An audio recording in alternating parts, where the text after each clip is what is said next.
Hello, good morning, good afternoon, ladies and gentlemen. Welcome to another edition of the Monday Market Coin Report. This is for the week ending November 15th, 2020. I'm your host, Sean, with BlueRidgeSilverhound. I want to personally thank each and every single one of you for joining me as we explore all of the relevant post-1900 modern coins, graded coins, that have sold at auction in the past week. Now, Heritage Auctions has their U.S. signature coins listings going on currently. All right, I'll probably do a recap of that next week sometime. But today, we're going to talk about all of the relevant listings from great collections. And I am happy to say that we have kind of an unusual mix of incredible high-end pieces that I think a lot of people were looking for as supply was dwindling here in the recent present, I guess, within the last maybe month and a half.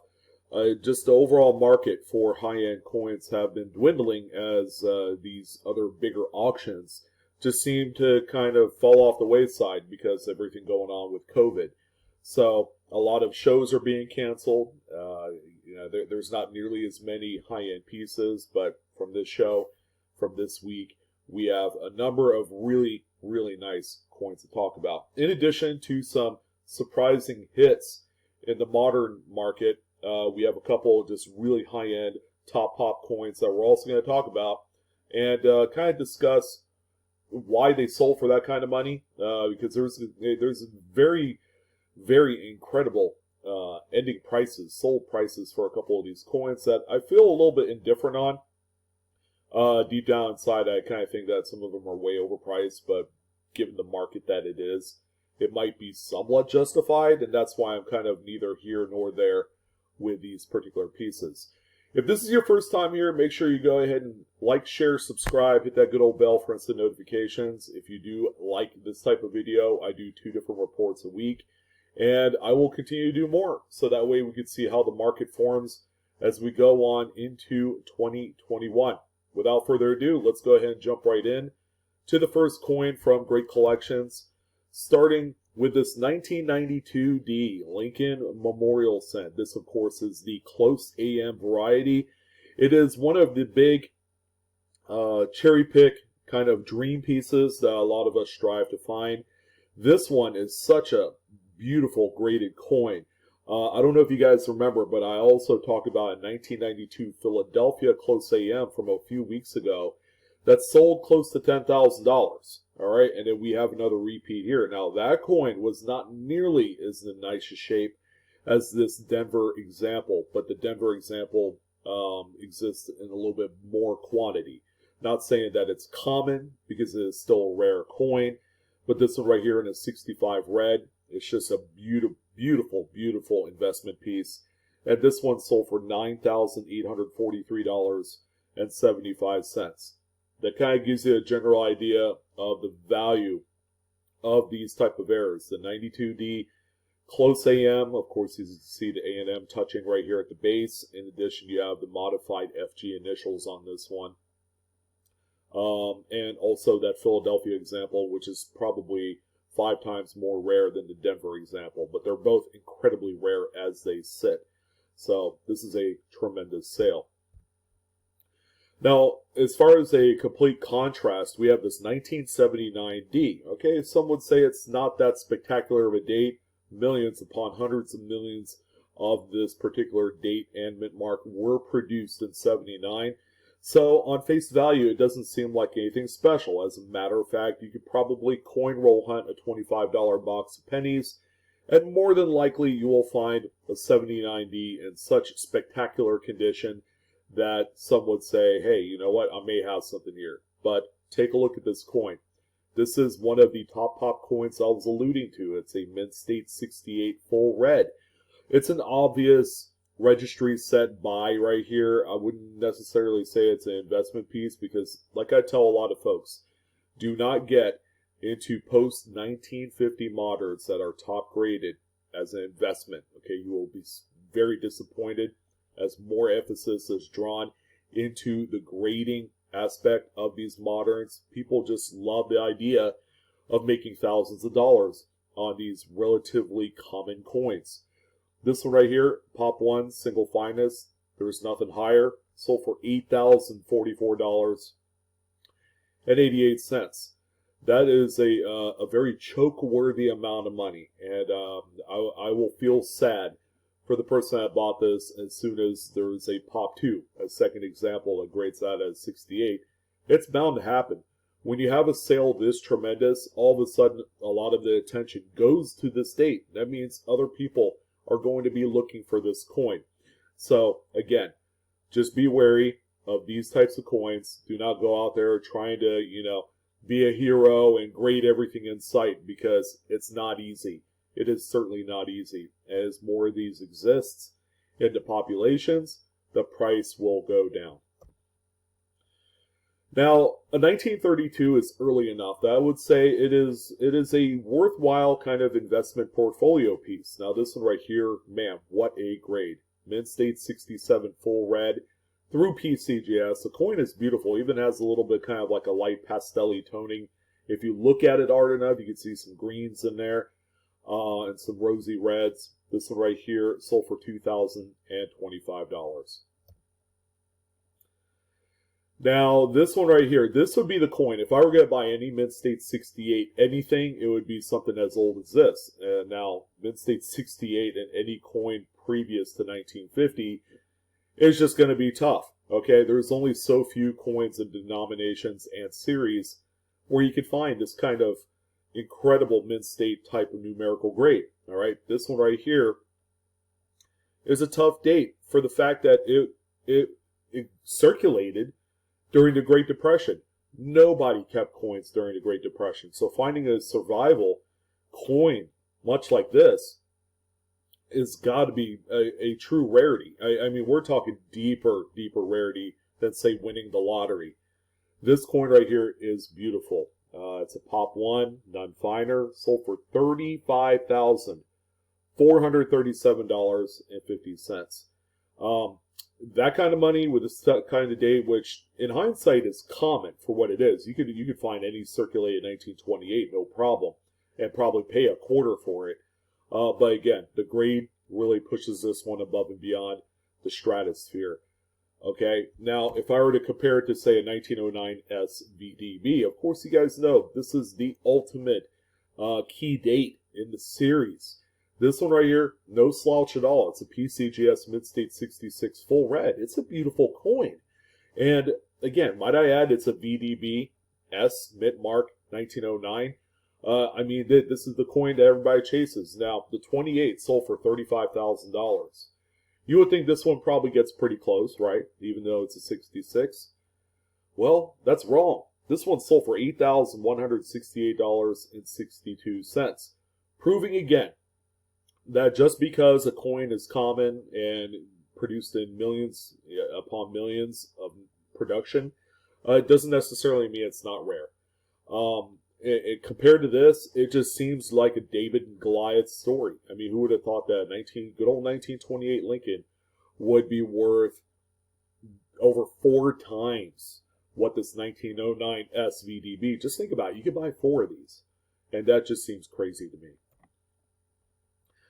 All right, so there are a few people that are wondering, what are brand new top pop coins going for? Like brand new within the last 3 years, 18s, 19s, 20s.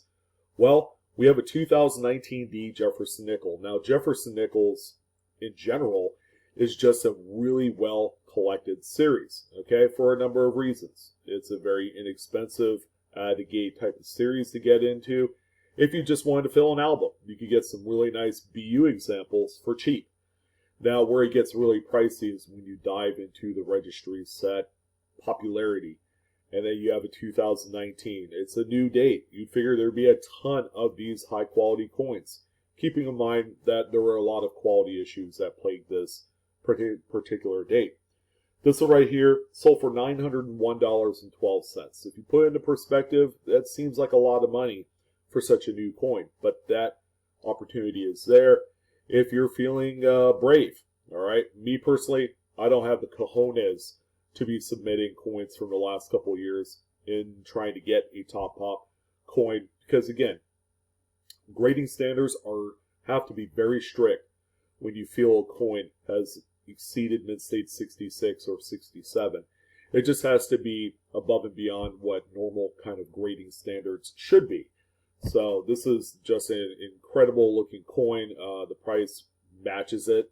The fact that it didn't sell for $1,000 doesn't surprise me. It's still a new coin. And I would venture to guess there will be more of these in the pops in the near future. Alright, so this is a 1967 Jefferson Nickel. Now this one right here is a SMS. It's a specimen strike coin during 1965, 66, and 67. The U.S. Mint did not produce a traditional standard proof set, but the collecting community wanted something that they could buy as a collectible. Alright, so what did the U.S. Mint do? They did something kind of like a hybrid. They did a combo business strike proof coin called a special Midset coin. Alright, and that's what you have here. This one, however, is not your typical SMS coin. Okay, this one looks like a proof. It's got frosty devices all the way around. It's particularly very frosty, and that's something you just don't see on this coin. It has tremendous mirrored fields. The grading is second to none. It's a SP68 deep cameo SMS. And this one right here sold for $3,488.70, whereas less than 1% of the entire run of SMS nickels probably exhibit this level of cameo contrast frosting. So, tremendous coin, all right? But again, if you did find one of these, make sure you pull them out. You might have something there. So here's a good old business strike, 1963 Philadelphia Jefferson Nickel. Just one of the perennial tough dates to find with full steps. This example is a mid-state 67 FS. So it's pretty tough on its own. And the strikes were never that good on this particular date or any early 60s nickel to begin with.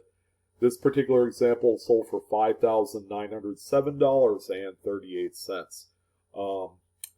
Obviously a registry set acquisition, and I wouldn't see it anything more than that. And this one, I would think that this one is also, it could either be lumped in as a registry set buy or an investment piece. And the reason why I say that is the grade is just above and beyond what you would normally expect for a coin of this ilk. Now, it is a 45S, okay, it's a silver wartime nickel, and these are generally well struck.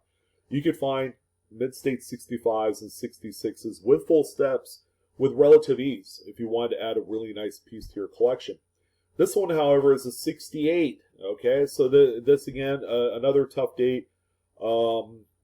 Not surprised that it sold for a boatload of money. I mean, I looked at my stat sheet here, and it brought home $11,812.50. A little bit of toning on there adds to the originality of this piece. And Holy Batman originality, we got some toning on this one. It's a 1940 Philadelphia Mercury dime. A basic Philadelphia minted 1940s era dime that was produced in pretty heavy numbers. However, this one is a tremendous example. It grades PCGS mid-state 68 full bands. It's also got a CAC green bean also, which adds to the overall desirability of such a coin in this particular grade. And this one sold for $4,612.50. Here's another 1940, this time a Denver minted Washington quarter. It's got some good-looking toning on not only the obverse and reverse. It was probably at one point an album coin. But this one came in as a mid-state 67 plus. Also has the green bean sticker. And just a really nice, I would say, registry set coin. It's got a lot of flavor, a lot of originality. It's a beautiful, beautiful example of this particular date. And it sold for $2,643.75 this past week. And I would say I don't typically talk about this coin because finding the one example that has sold as of late for the grade, rather, it's a mid-state 66 full head 1916 Standing Liberty Quarter. This is the key date. This is the mintage was only 52,000 in 1916. So this is a really, really tough coin to find, especially in this particular condition. People have made it, a mission to cherry pick something like this, without a date, or in a dealer case that people thought it would be a 17 Type 1. And, sometimes you do, sometimes you don't. But there's only 52,000 out there. It's, by the way, a D.L. Hansen Collection Provenance piece. But just an overall, just really beautiful investment. This is straight up 100% investment purchase here. And this one sold for $38,624.62. And yes, that is the right kind of money. It's probably maybe 20% higher than what it typically is. But that's given the fact that it's a high quality key date and very recognizable coin in the market. So we have another special Midset coin, this time a candy half dollar. It is the same date, however, as the nickel that we saw previous. It's a 67. Again, just check out the frosting and the devices. It's got that kind of like milky white haze on the front of the coin that you would normally expect. Oh, and there's even a little bit on the reverse as well from a coin like this coming out of that plastic holder. But it's a 68 deep cameo coin. And this one sold for $3,700.63. All right, so deep cameo special Midset coins will always be popular. People do cherry pick them quite frequently. So good luck finding one of these. They are out there, though. So we have a Walking Liberty half dollar. This time it's the 1946. Now we're getting toward the tail end of this particular series. 47 was the last date. But 46 and 47 were particularly tough when it comes to high-end, well-struck examples like this one. It's a mid-state 67 plus. It's also got a green bean on there. It's got some the splattered toning on there, which, I don't know, it's not for everyone.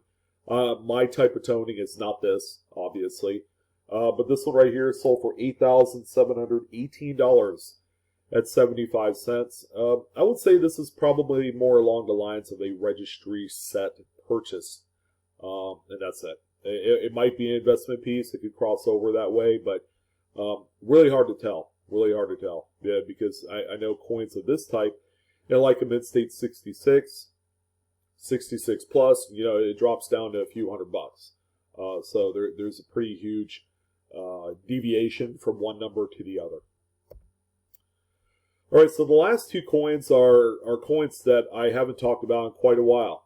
This is the subject coin of today's Monday Market Report, and I've talked about this one before. I own a few pieces of the same type.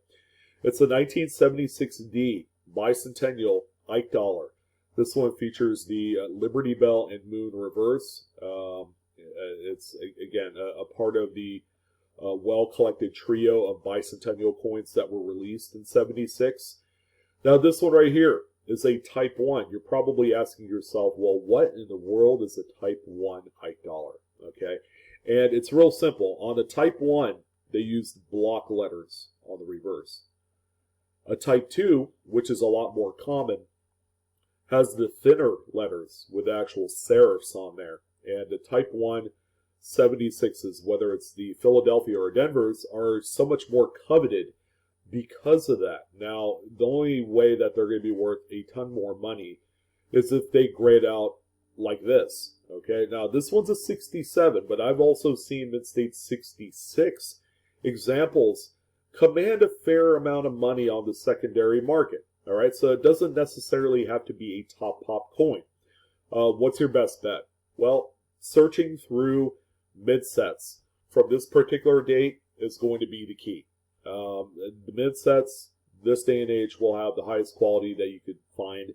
Unfortunately, the high quality of that time for a midset is going to be like a mid-state 63 or 64. Okay, and the few pieces that I do have are around that kind of grade level. Okay, that's the tough part. But finding one at this level, like let's say 65 and higher is going to be extremely difficult. But it's worth talking about because once you hear how much this coin sold for, you're probably going to look through all of your Ike dollars. Again, this is a very common coin. This one sold for $8,165.25. Ike dollars, believe it or not, has a very, very dedicated collector base. All right, so you want to take advantage of that if you have some of these. And then we also have the 73. This one right here. If you look at the reverse letters, this is probably more of kind of like what I was thinking in terms of the letter style, the type style of the Bicentennial. It's going to be thinner letters on that one. But this is just a standard eagle reverse on the moon. Basic design that you would normally see on any other date of Ike Dollar. This is a 73 that grades mid-state 66 plus. These are just tough to grade because of how big they are. Okay, they're like a big old red bullseye on every single one of them. This one sold for $2,925. Who would have thought that Ike dollars would command that kind of secondary market premium? If and only if they grade out. Not an easy feat. As you can see, this one here has a lot of planchet nicks on the front of the coin, which is pretty standard. The planchets were never in good quality previous to the strike on these coins, so that plays a huge factor. Probably not so much in the grade, but the overall eye appeal. But nonetheless, this is just a very desirable coin for a registry set. And that's going to go ahead and do it for this edition of the Monday Market Report. I want to thank each and every single one of you for joining in. Hopefully you had fun. You got a few takeaways from what's going on in the marketplace. Don't forget to like, share, subscribe, hit that bell for instant notification. I'm your host, Sean, with Blue Ridge Silverhound, and thank you so much for all of your support. I genuinely appreciate it. Go ahead and check out my giveaway, my holiday giveaway video that I've launched. It should be the one previous to this that you see here. Just go ahead and click into my channel name and check out my videos, and you'll see it right in there. I will keep you guys updated on it as we get close to the announcement on December 15th. Should be a lot of fun. You guys take care. Have a wonderful Monday. Don't work so hard. And I'll see you on the next video.